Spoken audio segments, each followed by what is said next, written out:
Well, to start with, Justice Sanjay Kishan Kaul-led bench of the Supreme Court heard a batch of petitions seeking removal of Andhra Pradesh Chief Minister Y.S. Jagan Mohan Reddy from his post after he made certain public statements and allegations against a sitting Supreme Court judge. However, Justice Kaul dismissed all the petitions filed before the top court, categorically noting that the prayers do not make any sense. However, only one petition has been kept alive, filed by Advocate Sunil Kumar Singh, which sought to caution Y.S. Jagan Mohan Reddy against making such statements, especially since it violates Article 121 and 124 of the Constitution of India.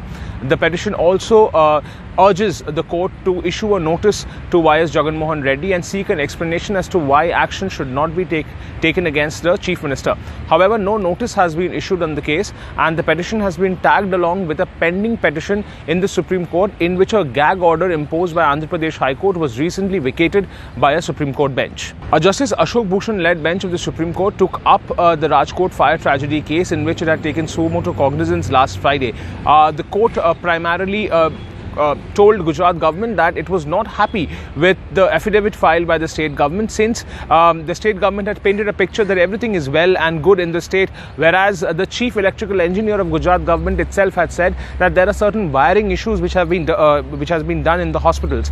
The court also said that the Gujarat government cannot suppress facts. Solicitor General Tushar Mehta has informed the Supreme Court that an inquiry committee headed by a retired High Court judge has been put in place to inquire about the Rajkot fire tragedy incident.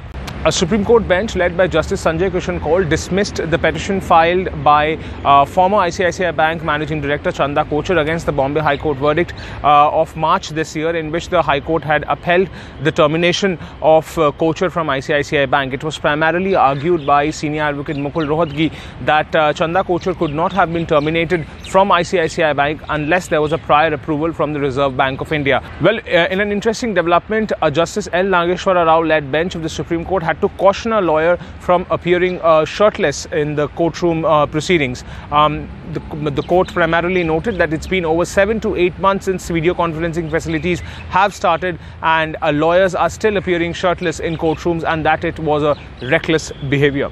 For more such stories, please log on to barandbench.com to read up.